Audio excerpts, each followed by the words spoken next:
that are impacted by COVID-19. This includes $76 million in direct support to restaurants and businesses and $66 million to support education.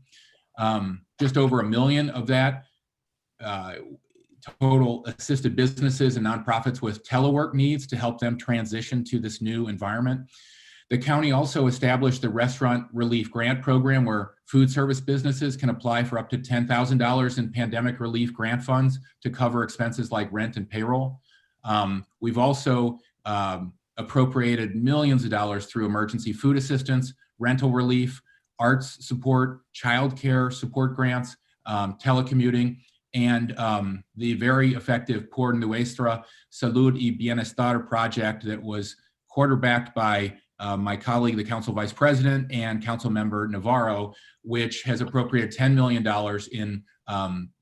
which has appropriated millions of dollars to target our hardest hit Hispanic community, and is a parallel to our similar efforts targeting our Black communities as well. We also have spent $10 million in grants to help childcare providers reopen. There have been 114 childcare centers and 328 family childcare providers who received grants. Most, of course, are women-owned. We've appropriated $10.3 million to establish the Food Security Fund. The council has also allocated $22 million in rental assistance.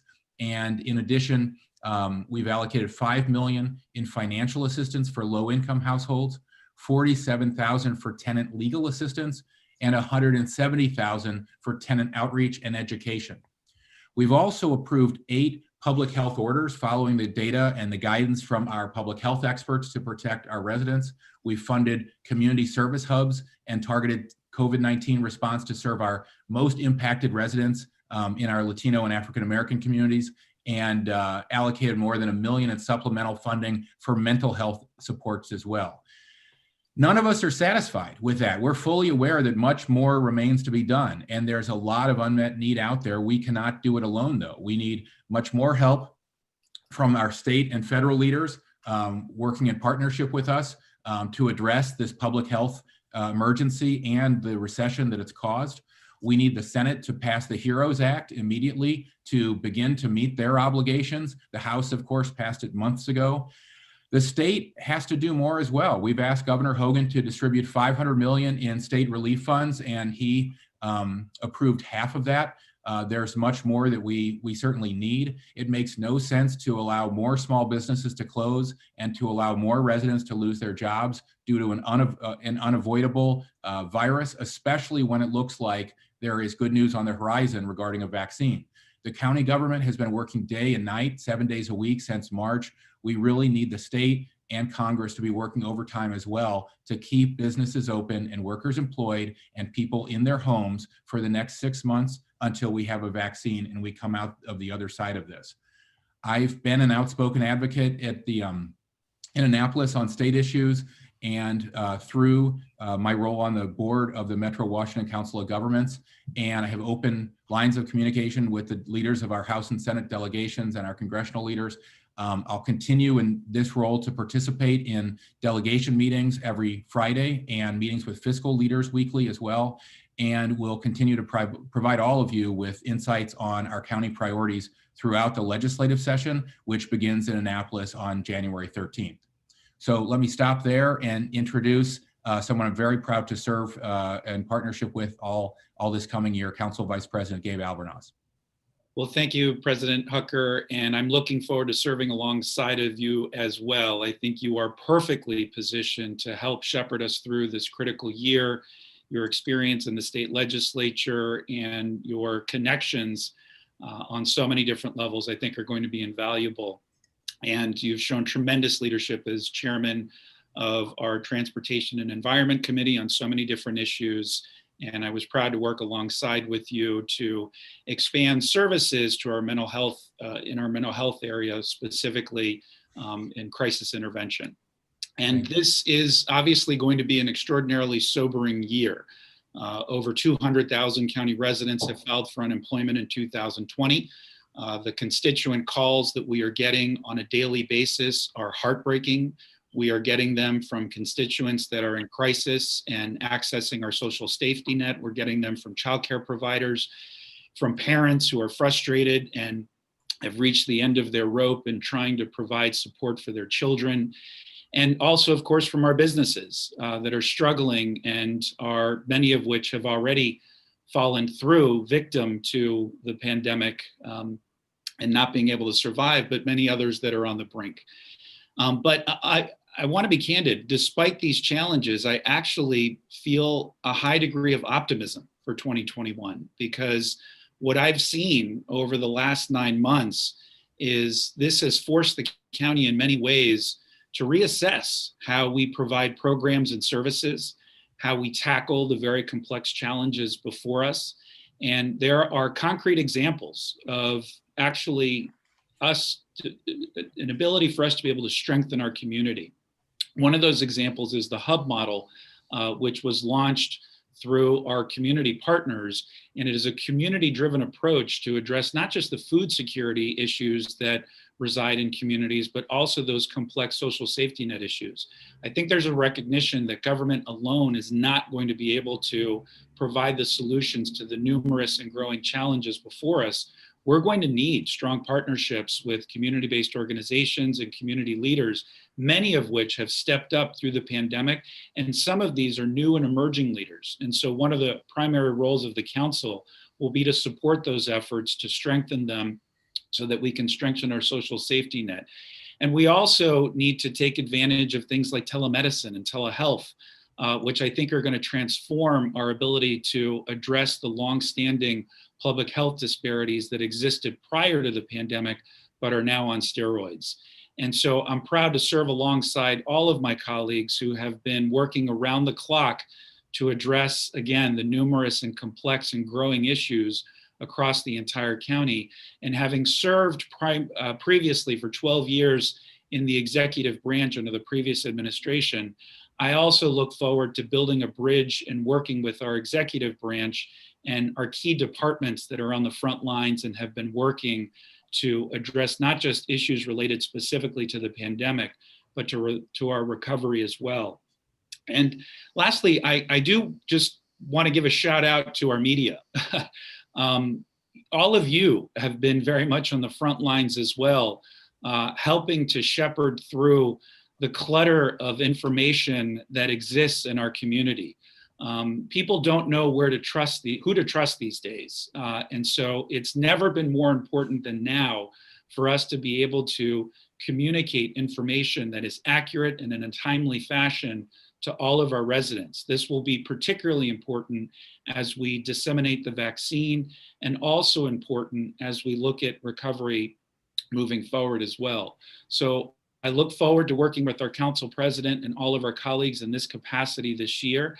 And we remain steadfast and committed to not just getting us through these extraordinarily challenging times, but actually building back stronger.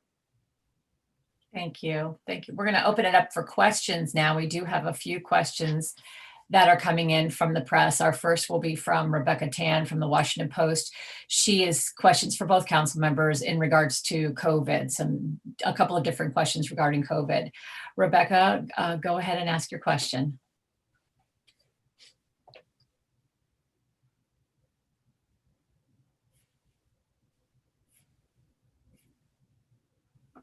I'm guessing she can't be unmuted, so I'll go ahead and read the first one. Are you pushing the executive branch to impose further restrictions on social and business activity, given that the COVID-19 cases are at a record high? Why or why not?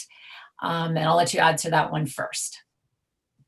I'll just say that we haven't been in the habit of pushing the executive branch one way or the other. We've been in the habit of following the advice of our top health officials. I think all of us on the council are very confident in the leadership of our health officer, Dr. Gales, and our emergency management director, Dr. Stoddard. We talk to them regularly, multiple times a week.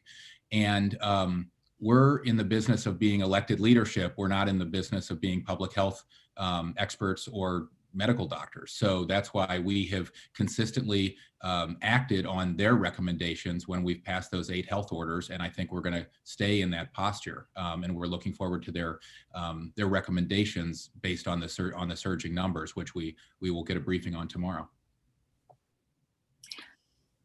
Go ahead, Rebecca. Hello, can you hear me? Morning, Rebecca. Can. Oh, sorry. Hi there. Thanks for that. Compared to our COVID-19 metrics in the spring, are you seeing anything in cases, hospitalizations, or data that is particularly concerning for you right now?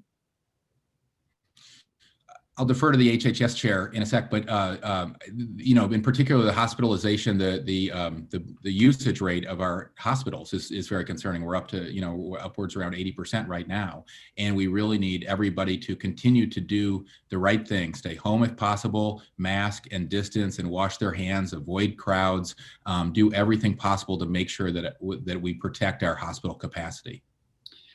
I think that's right. I would add, Rebecca, we are concerned about the growing turnaround time of getting test results. And this is not the county's fault. Our labs are being totally overwhelmed right now by the number of tests coming in, which is further delaying the ability to turn around the results quickly. This speaks to the lack of federal response and is a direct outcome of us not being able to have a coherent federal response. And so local jurisdictions continue to be on their own and working directly through our labs. And so that's something that we are watching closely as well.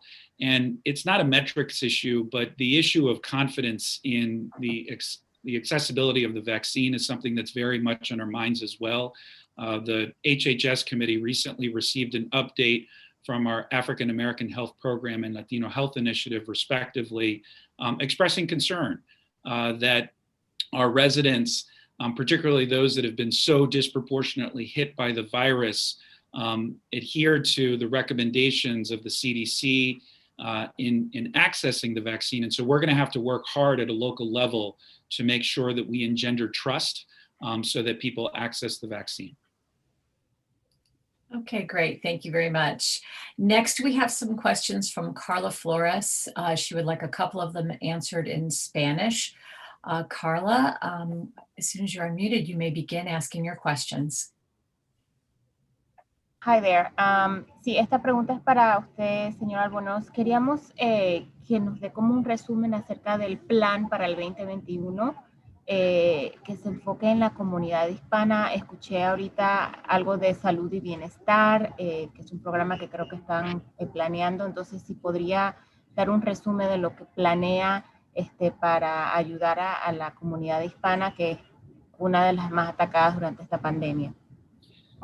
Bueno, primero, gracias por esa pregunta, Carla. Sí, nosotros sabemos que hasta hoy el porcentaje de gente que son más afectados del virus en términos de cuánta gente tiene el virus, son nuestra comunidad hispana. Así que estamos trabajando con el Departamento de Salud y también con muchas organizaciones comunitarias.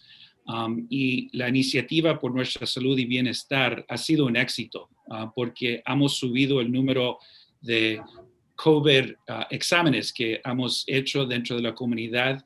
También ahora tenemos muchos más promotores de salud que están trabajando directamente con la comunidad. Así que queremos enfocar en esos esfuerzos para subir el número de exámenes dentro de la comunidad, pero también para poder ofrecer ayuda, porque nosotros sabemos que hay mucha gente que han perdido trabajo, mucha gente que están en crisis con su situación de su vivienda. Así que vamos a continuar. El primer meta de este condado va a ser ayudar a la comunidad, especialmente las comunidades que han sido más impactadas por el virus. Y nosotros sabemos que la comunidad hispana ha sido una de esas comunidades. Perfecto. Y también quería hablar acerca de qué es lo que necesita el consejo, qué es lo que necesita el condado para seguir haciendo el trabajo que están haciendo, o si no aún mejor para el 2021. Bueno, necesitamos más fondos del gobierno federal. Nosotros sabemos que tenemos recursos aquí dentro del condado, pero va a haber mucho más necesidad en el año que viene y no lo podemos hacer solo. Así que necesitamos que el Congreso pase más dinero para el condado y para estados para que podamos seguir adelante, establecer más programas y también poder conectar más con organizaciones que están ayudando, clínicas especialmente, que están ayudando a la comunidad, pero también para empresas. Nosotros sabemos que hay muchas empresas de que son, nuestra comunidad hispano e inmigrantes son dueños y están doliendo. Así que necesitamos más fondos del gobierno federal. Muchas gracias. Tengo una última pregunta. I have a last question off topic. There is a legislation that I think has to do with safety on windows for certain apartment complexes. Can you guys talk a little bit about that? Yes, I'm happy to. It's known as the Window Safety Act. It's amazing that we're talking about this in 2020. Cincinnati Children's Hospital reports that each year there are 15 to 20 children under the age of 11 that die and nearly 15,000 that are injured because of falls from apartment windows.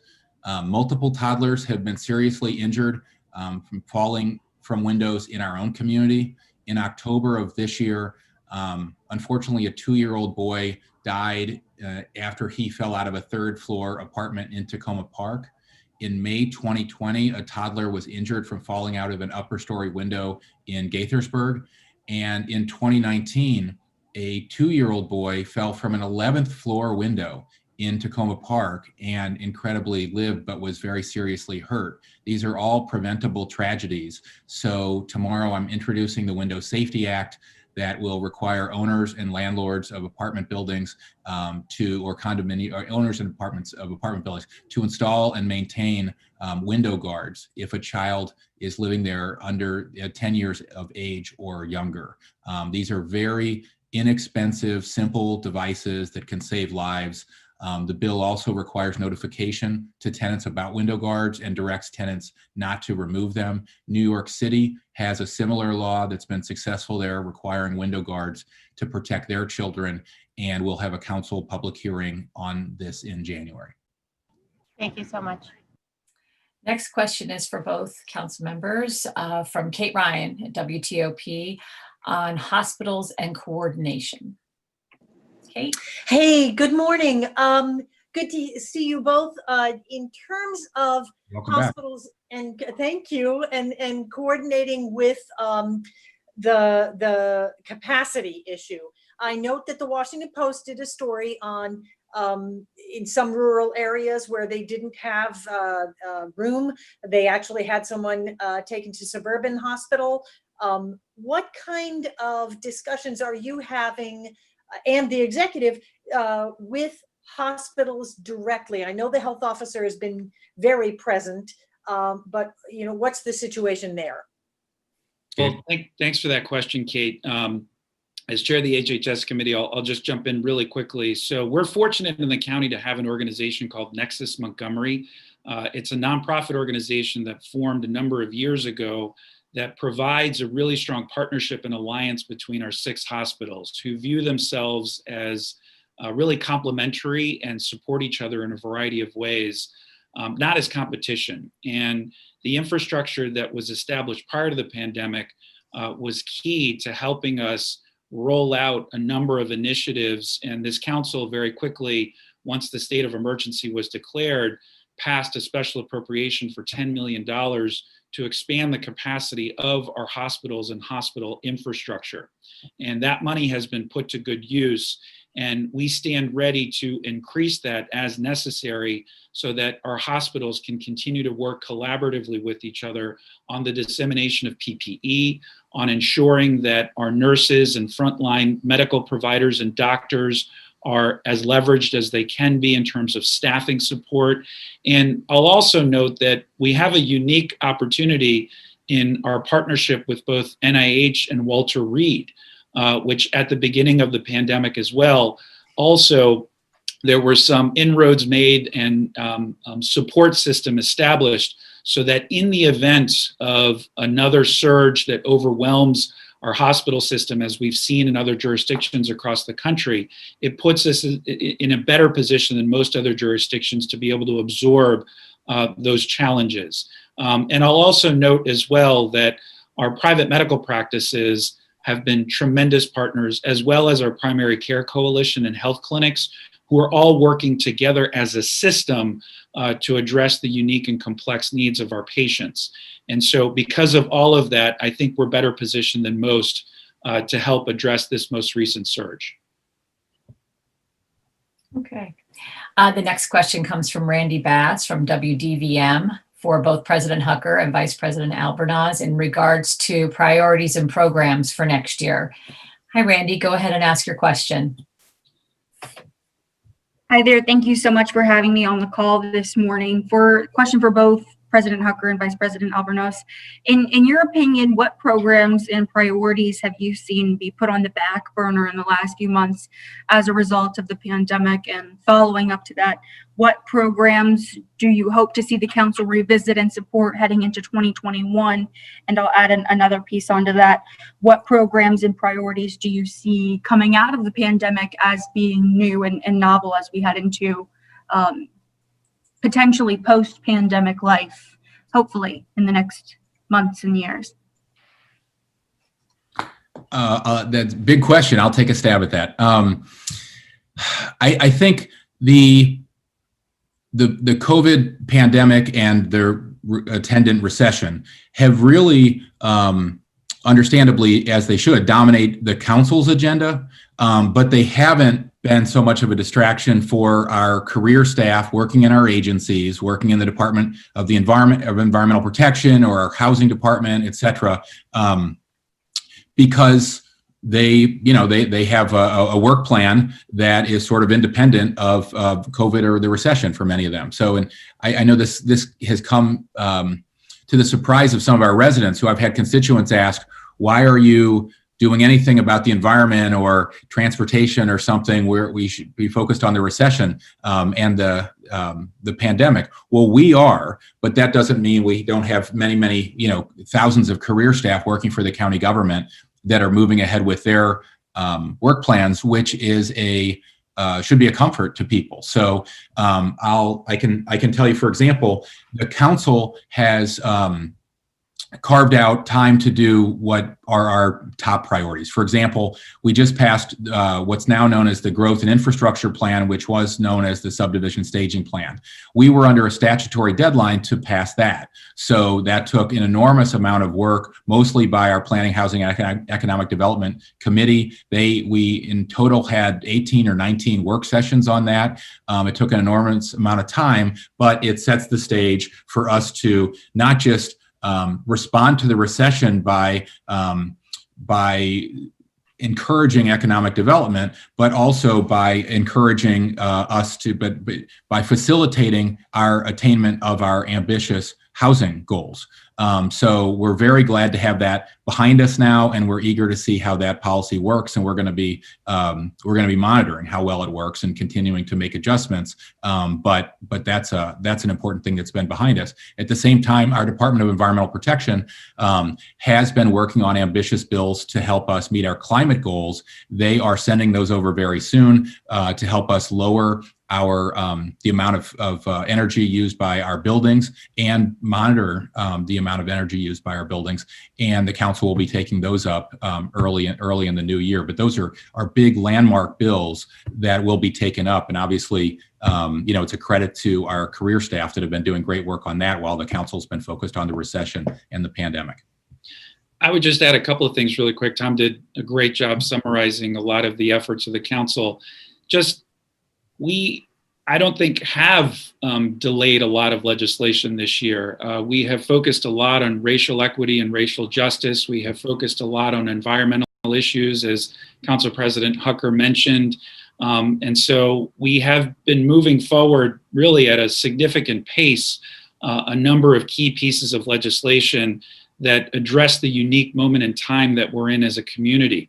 But having said that, there are some issues that I think are going to be elevated in the upcoming year, bills that we have not been able to successfully get through in the past, but with a new lens, I think are going to need to think differently about. One of those is 5G technology and the expansion of Wi-Fi access, because as we have seen now, both with distance learning for students, there are significant deserts of internet access in our community that are compounding the challenges of distance learning. We know that many thousands of county residents are going to continue to work from home, even as the emergency order is alleviated. I think many people are going to continue to do that, which is important to our economy. And from a public health standpoint, I mentioned telemedicine and telehealth earlier. In order for that to be able to fully work and be implemented, you have to have a strong 5G network and wireless network within communities.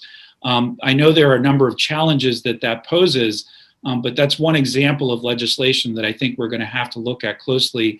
And then finally, for now on this, is those key indicators that led to the disparities in public health prior to the pandemic. We're going to host a public health summit in partnership with the executive branch later this year, so that we can advance legislation and prioritize funding that addresses those issues, which have been prevalent for generations, but must be targeted for everyone's sake.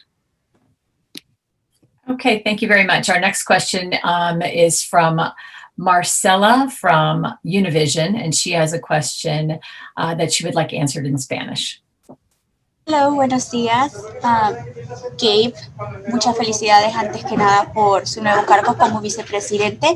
El día de hoy me gustaría consultarle. Usted justamente hace minutos acaba de decir que los latinos son los que han sido mayormente afectados en el condado de Montgomery. ¿Tiene ya, sabiendo estos datos, ustedes en conjunto con el Departamento de Salud, un plan de vacunación cuando ya esté la vacuna lista?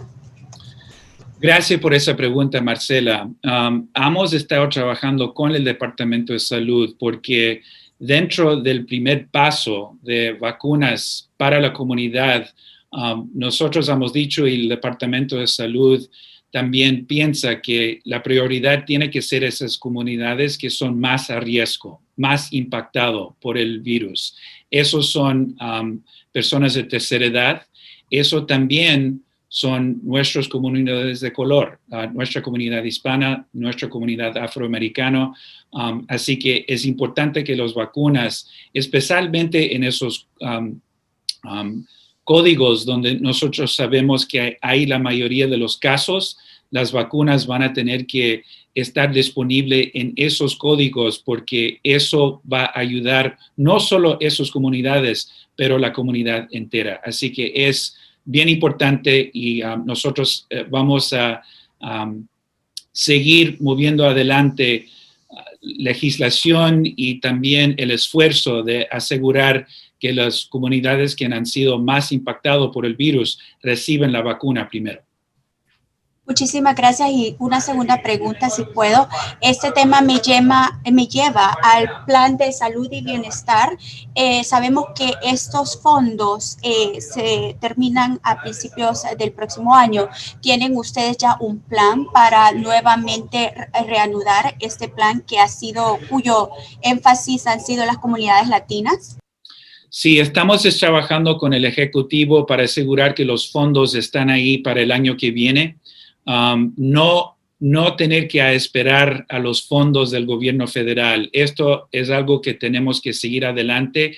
Ojalá que recibimos esos fondos para que podamos aumentar los servicios que hemos dado, pero hay mucho más va a haber mucho más dinero que necesitamos para seguir adelante este programa que es tan importante y que ha sido un éxito, pero que establecemos este programa para que después de la pandemia todavía está ahí. Si puedo hacerle una última consulta, me gustaría finalizar con la legislación que va a ser introducida el día de mañana para proteger a los niños.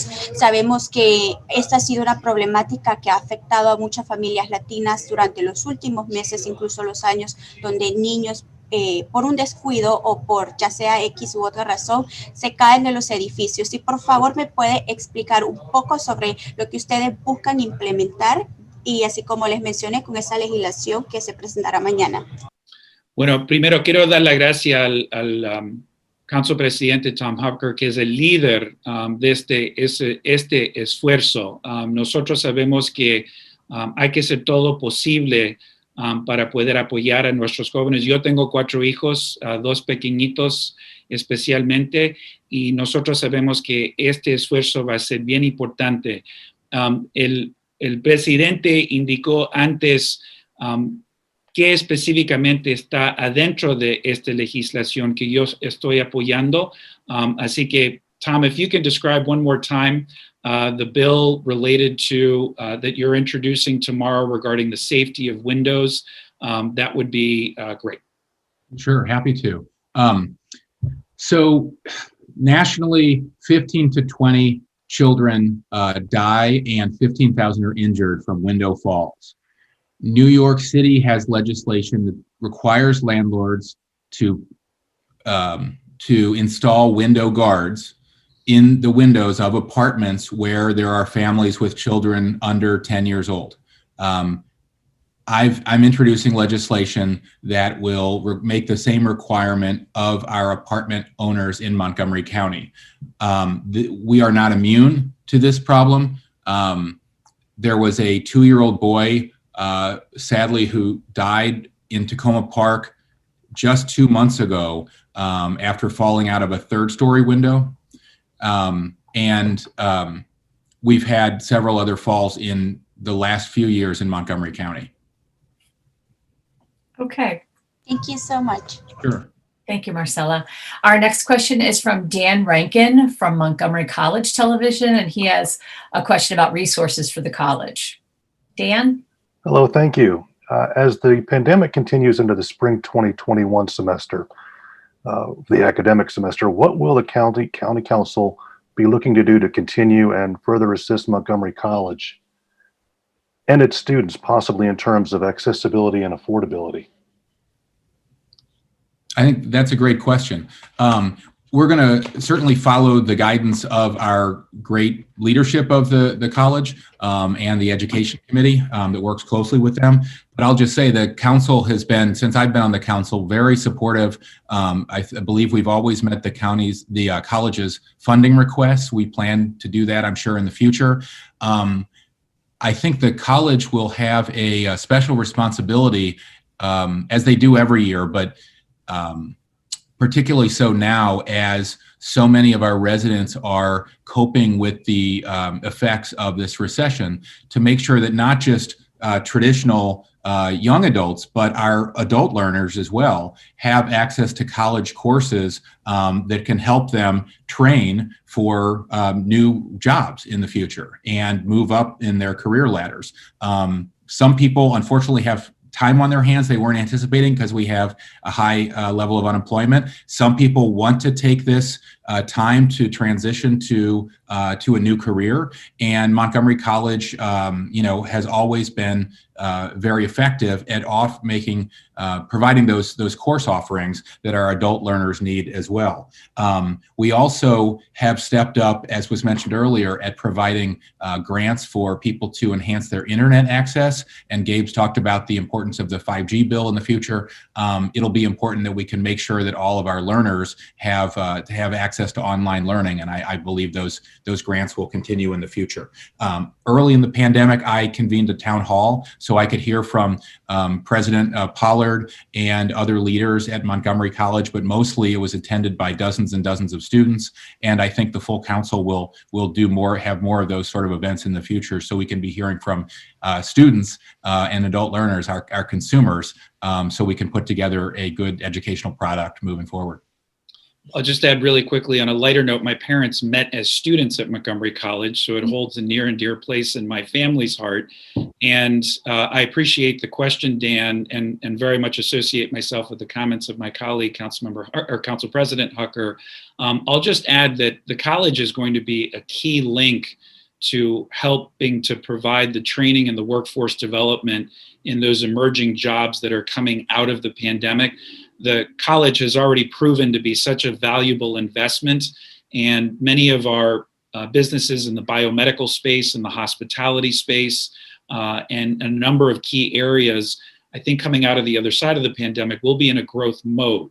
And so with so many hundreds of thousands of county residents out of work, I think it would be another wise investment for us to continue to support the college. And our colleague and friend, Chairman Craig Rice, who chairs our Education and Culture Committee, never lets us forget about the college when it comes to prioritizing around both the budget and our capital budget. And I envision that will continue.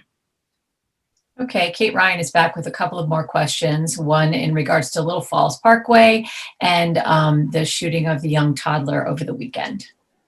Yeah, thank you. Let me ask first about Little Falls Parkway. There was some discussion, I think, on social media about how Rock Creek and Sligo remain open on weekends. Little Falls has not. Have you gotten any feedback on that?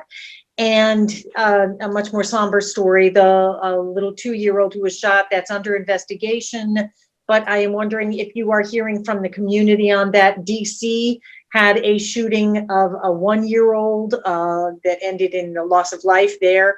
I know that we don't know the circumstances regarding the shooting of the 2-year-old, but again, do you have any comment, any feedback, any response from the community on both those topics? Kate, thank you for the questions. The Open Parkways program of that our Parks Department has stood up this year has been, from all of my experience with it and my feedback from constituents, a real success. We had an awful lot of constituents ask for more ability to enjoy their parkways and to have more space so they could be distanced from other park users. We passed all those on. The Parks Department responded and opened up those parkways, and they continue to be really popular. I know there's always some constituents who have provided feedback that they sort of want to be able to drive on those parkways during the restricted times. But I've been in touch with the chair of the Planning Commission on this, and he's going to be taking into consideration the feedback that they get. But I think overall the program's been quite popular.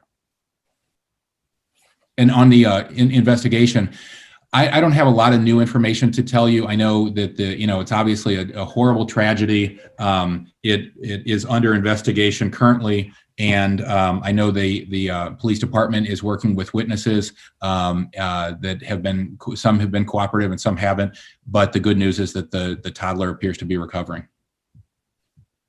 Thank you. Our next and final question will be from Milagros Melendez, who is from El Tiempo Latino, and she has a question about vaccine distribution. Milagros? Yes, hi, how are you? Thank you for having me on, for both of you and everybody. I think that you answered, Mr. Albornoz, you answered part of my questions in Spanish from Marcela from Univision, and but I want to focus also on how the county will reach these groups, Latinos and Black Afro-American, since there are surveys saying that they are skeptical to vaccine, and also focus also on the distribution.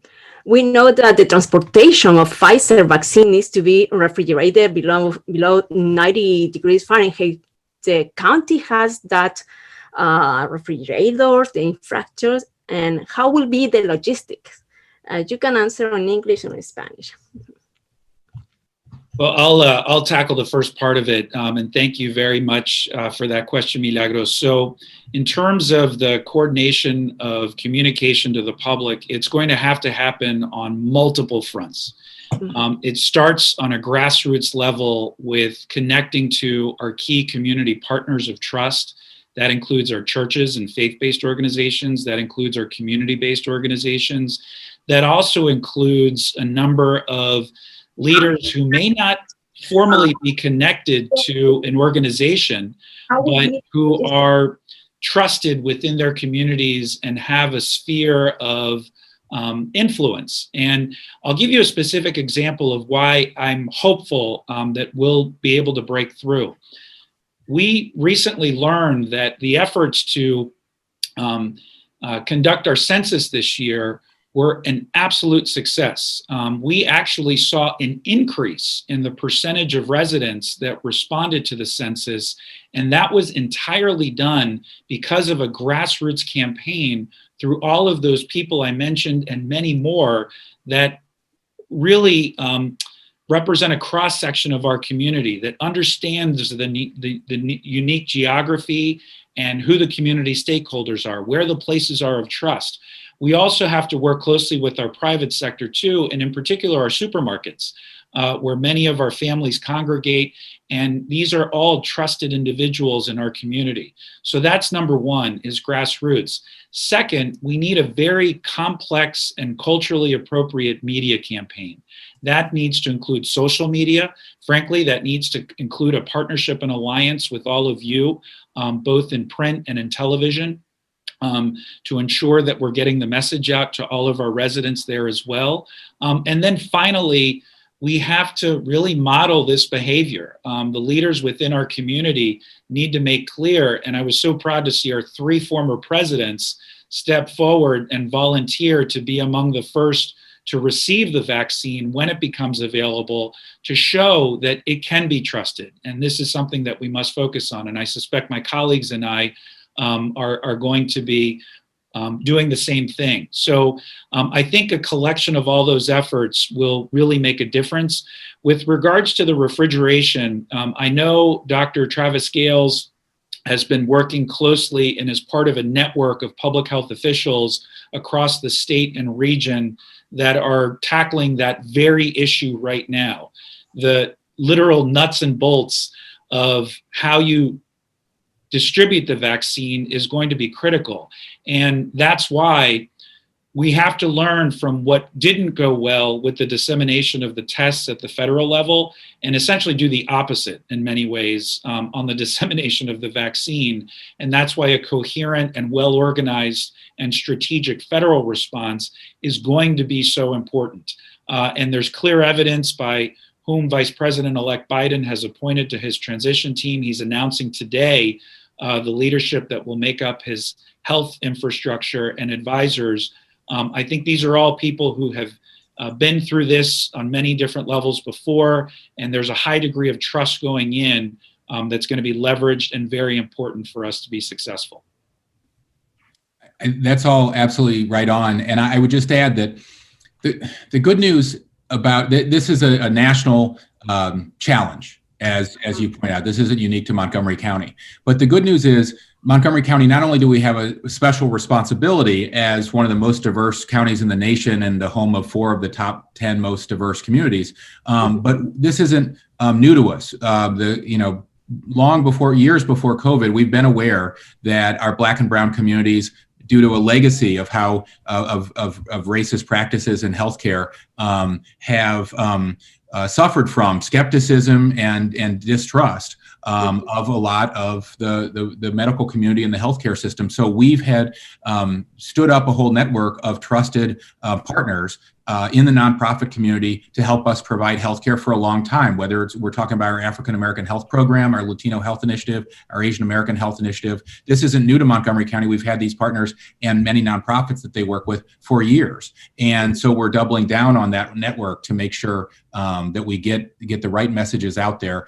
I fully agree that we need to be working in the private sector through like the supermarkets that Gabe mentioned, and absolutely through barbershops and hair salons and fraternities and sororities and Jack and Jill and everything else. And we need every county agency engaged in this. We need our bus drivers moving flyers and messages on the buses. We need our housing inspectors moving flyers in our house, in our tenant housing.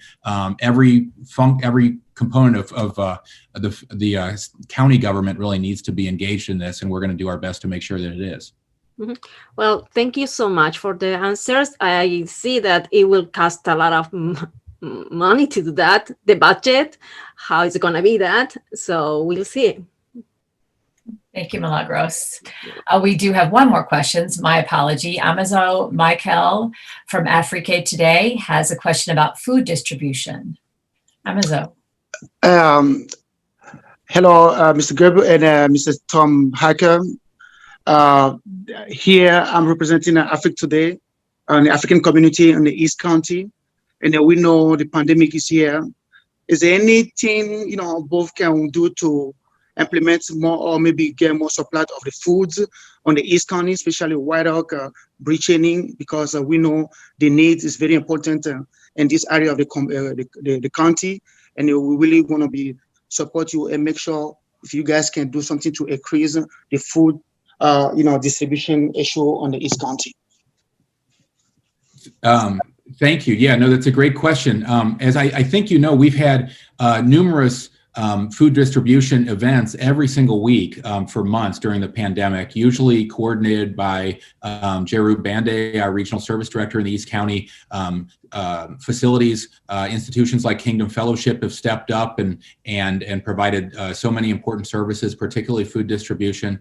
And if there's a need that we're not meeting, I'd really like to work with you offline to make sure that we get those resources to the right place.